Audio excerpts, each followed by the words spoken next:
This is a show about facing fear, unlocking courage, and taking action. Courage isn't necessarily a daunting thing. It's going to give you more purpose. It's going to give you more drive. It feels like making a courageous decision is going to get you closer to who you aspire to be. It's knowledge plus faith plus action equals courage.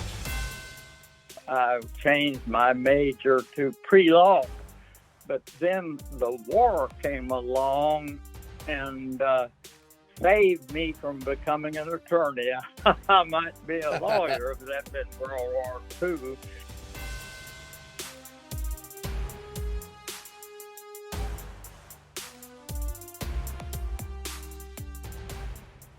I mean, to think back for me 1,000 days ago in this journey on understanding courageous decisions that we make, it's funny. Someone once said to me, it takes you 40 years to figure out who you are in the next 40 to be that person.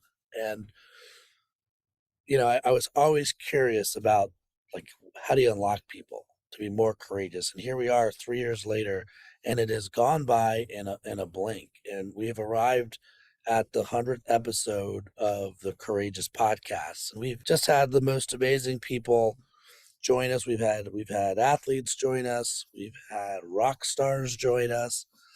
We've had people that study the way that we're wired join us. We've had CEOs come on the show. Never until today have we actually had somebody who, well, it's the 100th episode, who's been 100 years old. And George Krumme is joining us. He's 100 years old. He's joining us from rural Oklahoma, I believe. And you can tell me if I'm getting this wrong, George. George has 2 sons. He's got 4 grandchildren. He's got 4 great-grandchildren. And he'd been married for 70 years to the same woman. George, you give guys like me hope. I'm not even halfway to 100 yet. And so let's just cut to the chase and tell me, what's it like to be 100? Well, actually, it creeps up on you. It doesn't come all of a sudden, so you gradually adapt to it. Just through time, you go through 90s and then 95, and all of a sudden you're 100, but it's so slow it doesn't really change much. I always say, George, that courage is regret insurance. In other words, I don't think any of us want to look back at our lives and have regrets that we didn't do something. So, at 100, I'm curious, when you look at the adventure of your life, like anything you would have done differently or any regrets? Oh, well, all have regrets. I can't say that the general thread of my life I would have wanted to change. Most of my regrets are in the fields of where I was unkind to different people and not considerate of their position and points of view. But then if we worried about our regrets, we'd spend all our time in anxiety. And I can't say that it bothers me much, even though there are numerous things that I wish I had done over a little bit differently. And by the way, I'm not in rural Oklahoma. I'm urban to the extent that Tulsa, Oklahoma is an urban community, because I live in Tulsa, and I do live currently in a retirement. I only came to the retirement village, or establishment here, I should say, just last June. Until then, I lived by myself. And I have been married twice. My first wife and I lived 60, almost 70 years together. And then after a year or two, I married a second woman, a widow, and we lived together 8 years. We married when I was 84. She was 84 and I was 90 years old. So you see, we had a little bit of courage there. Tell me about the wedding. Oh, well, all of her family was there, and all of my family was there. We had a rather quite successful wedding at my church by her minister. So we compromised on that, but it was a joyous occasion. And her granddaughter taught the bouquet that she threw over her shoulder at the end of it. And sure enough, she was married within the next 6 months. Oh, wow. That's amazing. So you have lived quite a life, George. You know, when I read, you know, like you said, you've been married for 70 years to your first wife. I think it was Edie, who you met at Bristol schools. Eddie.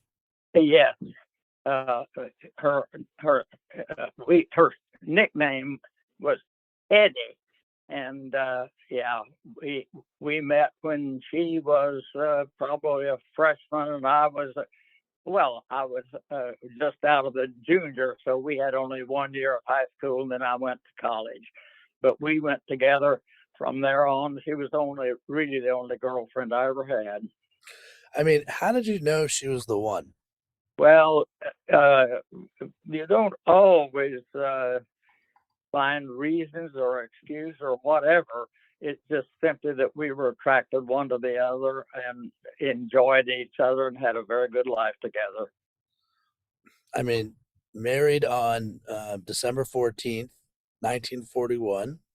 And, you know, just to put this, why I'm asking this question, George, like we have a lot of young and ambitious people who tune into our show, and any sort of quips or tips that we can give them, I'm in on. I'm still learning. I want to know, you know, what the secret is. Like what was your secret for making it 70 years together? Well, I guess what I really could say was we loved each other, and we never really had a serious separation from one another. And it's hard to analyze exactly why. We just adapted to each other and make sure that we took care of one another in all the ways. You know, in life away from home, and again, I want to tip my cap to you now and say, like, truly from the bottom of my heart, thank you so much for your service to this country. It just sort of, again, show about courage. And you had mentioned that your time in World War II really changed your life. You know, I think beforehand you were a music major in college, and World War II happens. You know, like we share the shift. Like what happened? What was it like? Well, was I fancied that I was a musician enough that I could be a band director after I graduated from high school, and so I went to Oklahoma A&M College at Stillwater because the director there was a renowned bandmaster, Bo Bohumil Mikulski. Bo Mikulski was a Czech who was known throughout the country. He wrote numerous compositions for bands, but nevertheless, it didn't take me a full year to learn that I lacked the talent for being a good band director. So I gave up. And the second year, I and changed my major to pre-law. But then the war came along and saved me from becoming an attorney. I might be a lawyer if it hadn't been World War II. But of course, World War II changed everybody of my age. Almost all of us who were physically capable were in the war, either in the Navy or the Marines or Coast Guard, or in my case, I enlisted in the Air Corps, but the Air Corps in those days was part of the Army. Uh, Nothing had stopped the Army Air Corps. You perhaps are familiar with that song, but at any rate, when they closed a training program that I was in when I first my first year, they closed the program and they sent several of us to the infantry. So I finished the rest of the war in the infantry. I mean, I think I read somewhere that you were awarded the Purple Heart and the Silver Star. Am I getting that correct? Yes, that is correct. In our first action in Alsace in France, we had a rather serious confrontation with the Germans, and I did receive the Silver Star there. I was a machine gunner at I'm sorry, I was a machine gun squad leader. I had been trained as a machine gunner, but I had a squad of 4 men, a gunner, an assistant gunner, and 2 ammo bearers. But it happened that both in this counterattack that I was referring to in our combat, both machine gunners in our rifle company were wounded and dropped the machine guns, and our company commander picked it up and said, "Could you fire this?" And so I did. But at any rate, I got a Silver Star there, and within a few weeks later, I was promoted from a sergeant to a second lieutenant. I was given what they called a battlefield commission, and I finished the war. We didn't get there until Christmas Eve on 1944. So it didn't take but just 5 or 6 months before we ended the war. It didn't take us long to take care of it. But I did a scratch that I was really wasn't serious at all, and I'm a little sheepish about the fact that I got a Purple Heart for such a minor wound, but I did get a Purple Heart. George, if you can recall, can you share a little bit about those first few days going into the military? Were you just built? I mean, again, going back to I have a hard time sort of connecting that someone who thought he was going to be a music, sort of entertain us, ends up on the front lines of a war. Were you scared when you went into World War II, or were you like, look, this is my contribution to this country? Take us back to that moment. Well, I can't say that I was motivated any more than all of us. It was called on us. Everybody was either being drafted or volunteering for something throughout that first year. And when I was still 19, but I had reached 19, I didn't volunteer actually until I began to fear that I would be drafted. So I can't say that I jumped into it very eagerly. But nevertheless, when the time comes and you're called on, you have a duty. The thing you do is adjust to your circumstances. And of course, I only served in the infantry before we sent overseas a little less than a year, but you begin to bond with your fellow soldiers, and you certainly would not want to let them down.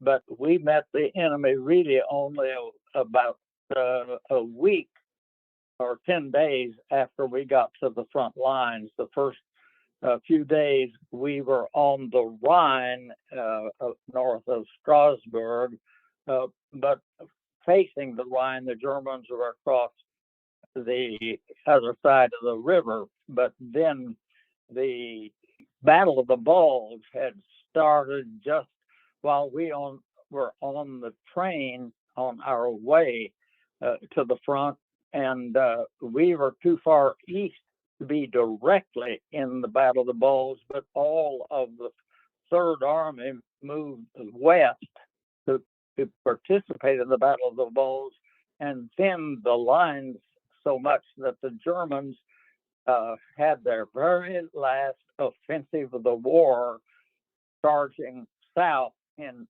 the Vosges Mountains. The North Vosges are really more hills than mountains, but nevertheless, that's where we were called west about 40 miles to try to relieve the attack by an SS mountain troops, 2 regiments that had just arrived from Finland, and our battalion was charged with driving them out of this little village. There were 725 of them. We learned later, we didn't even know who they were at the time, of course.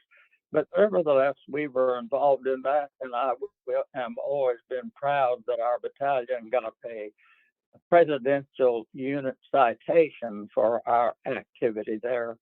But at any rate, I was really fortunate only to be active that shorter period in the war, because the infantry suffers most of the casualties. That, and of course the Air Corps suffer an awful lot. But nevertheless, I was lucky enough not to be seriously wounded. I appreciate that. George, do you, like, when you talk about your military stories to your grandkids, or I don't know how old your great grandkids are, like, does it land with them? Are they just like sitting and appreciating, or, because look, I mean, I'm a 46-year-old man, and for me, there is a part of me that wishes that every American should serve in some capacity. Now, I don't mean I need to pick up a gun and do it that way, but I feel like I love this country, and I don't know if everybody else feels the same way about it as I do. So I'm curious, like, when you talk about what life was like and, over there and going over there for World War II, do they, is it interesting to them? Do they want to know about that? Or are they just like, oh, there goes George again with the stories? I will say that I think I was like most veterans. We never talked about it to my grandchildren. I don't remember ever bringing the subject up, and I don't know until later years, and I'm speaking of the last 5 or 10 years, that we ever discussed it. And most of us just did. Now, I can't speak it for everybody, but the ones I know, most of us did not talk about Civil War experiences. And as far as service is concerned, I do think it would be helpful to have most young men in their early years either not necessarily in the Army, but have some kind of service that they have to perform for our country or our society. I think it would be helpful for them in the long run, and also be of service to the country. So you can make a case that the war sort of got in the way of a lot of things for you, right? But it did change you, right? So you come back from the war, and not only come back from the war, but I think you go back to school, correct? Can you share a little bit about where you went and what you did? Well, the first thing I did, I had 2 years of college, and then I had some additional training when I was in the Air Corps when I first went in, before I went to the infantry. So I only lacked 1 semester my training, and I went back for the 1 semester and got my bachelor degree. I guess it was a BA in arts and sciences, gosh knows, but it was that sort. Oh, it is kind of interesting. They were very obliging, and I'm speaking of most colleges were appreciative of the service of us veterans. And I had trained as an Air Corps I actually had a college training there at Pomona College in Claremont, California. And I asked them how long would I have to go back to school to get my degree. And what they said was, well, we'll cooperate as much as we can, but you don't have enough advanced hours in anything except mathematics, and you don't have quite enough advanced hours in mathematics, actually, for us to give you a degree in mathematics. But we will create a special service, a section, I should say. We'll give you a degree with a concentration in mathematics. You don't really have enough mathematics. So I was happy that they would do it, because I finished in just 1 semester. But I came back to work with my father in the oil business. He had not been an oil man. He really was a farmer as a young man, but had gone into business as a merchant, pretty much. But here in Oklahoma, the real prospects for success as far as making money was in oil and gas. And he began in his 40s, I guess it would have been, to buy stripper production. And he offered my brother and me an opportunity to join him.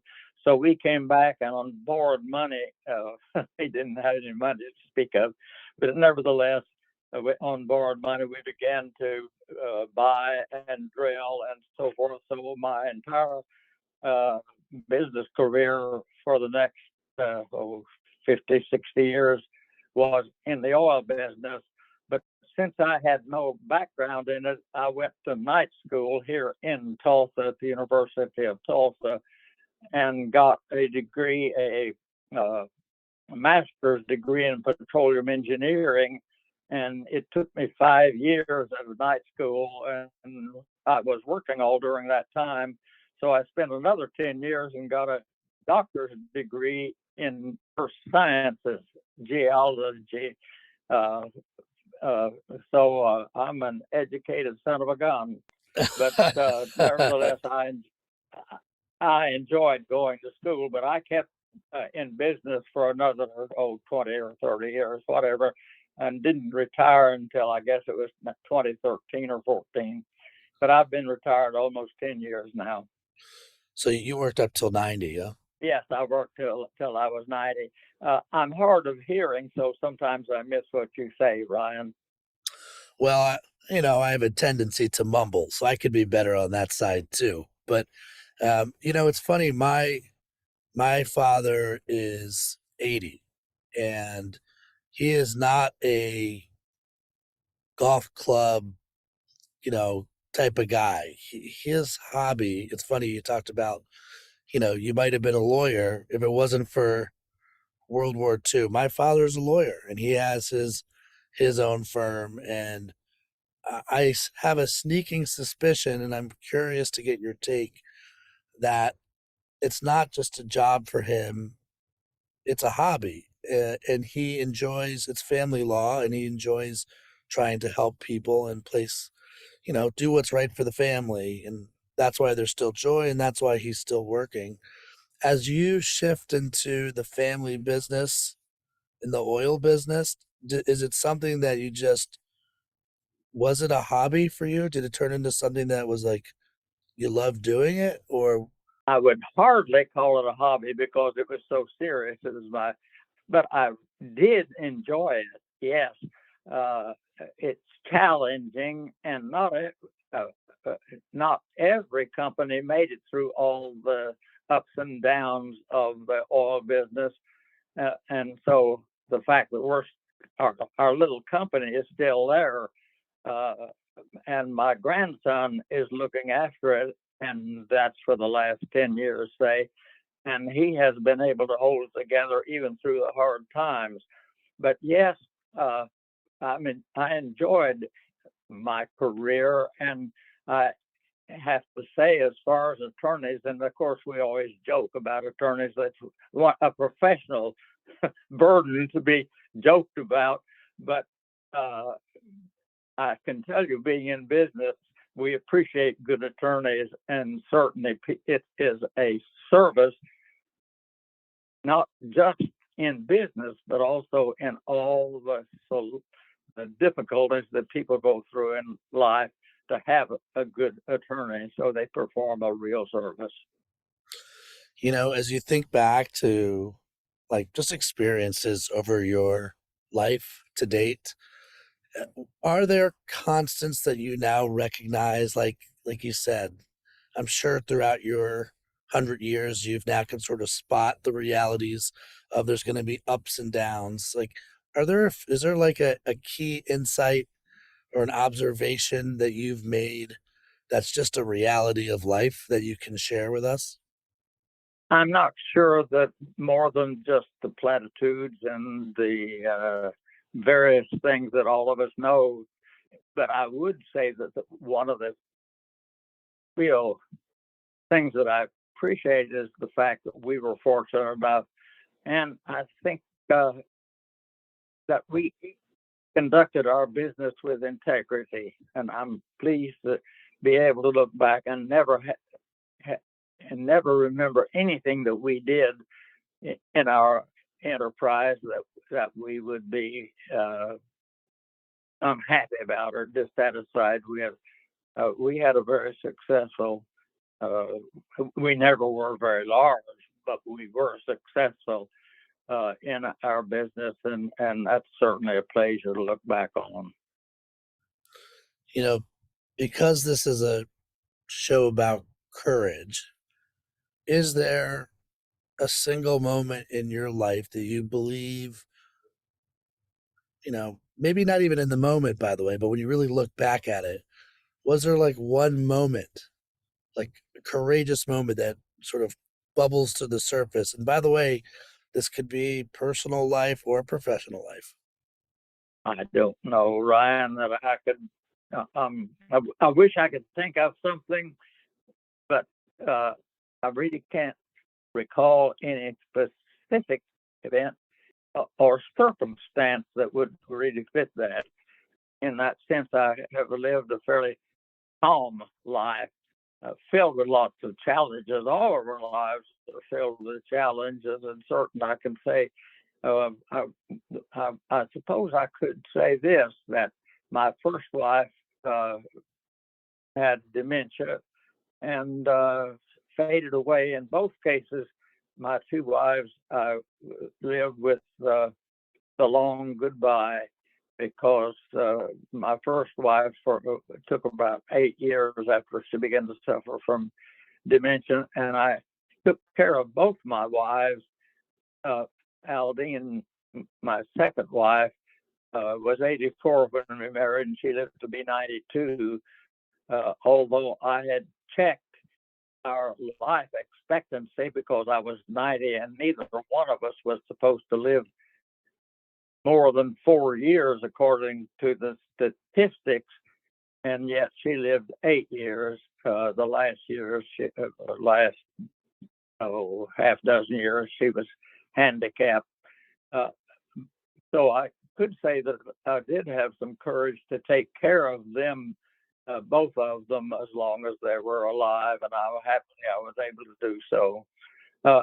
I've been frequently asked what kind of a life I have lived to live so long, and I will burden you a little bit with telling you what I tell other people, that that's because I've lived a perfect life. I have absolutely no faults whatsoever, except that I tell lies occasionally.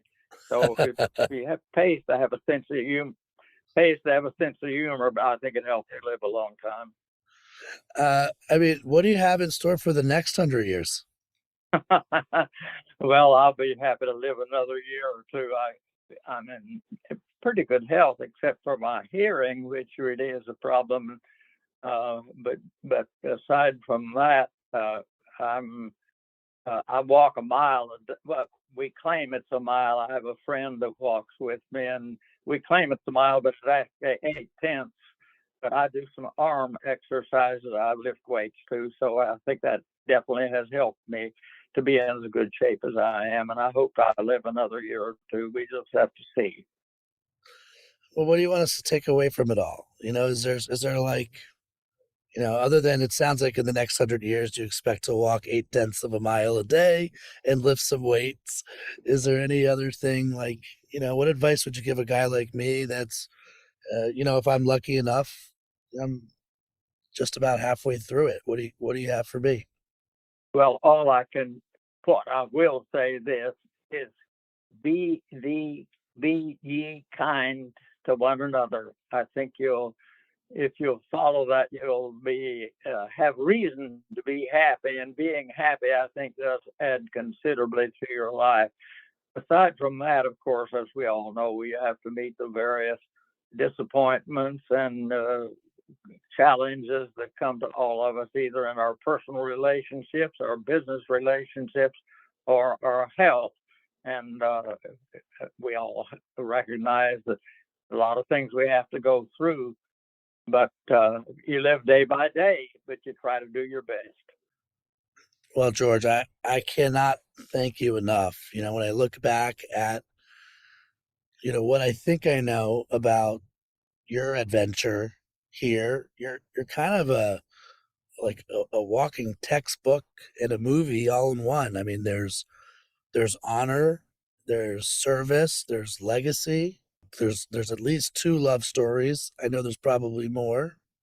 There's duty and service. And now I hear there's a lesson behind it all, which is make sure you keep your sense of humor as you go through it all and try to stay true and do things with integrity. Well, thank you much, Ryan. I have enjoyed my life, and if my health stays, I'm hopeful that I don't have to go through the long period. Death comes to us all, and not looking forward to it with anticipation, but at least I look forward to it with comfort and hope that my health stays up for a while yet. So it's very nice talking to you. George, I feel the same about you, and again, thank you so much for sharing some of your wisdom with us today. George, thanks so much for joining. It's great to hear your voice and have this conversation. All right. Well, thank you very much, Ryan. I've enjoyed it. Thanks for tuning in to this episode of the Courageous Podcast. If you enjoy the show, don't forget to rate and review us on Apple Podcasts so more people can find us. See you again next week.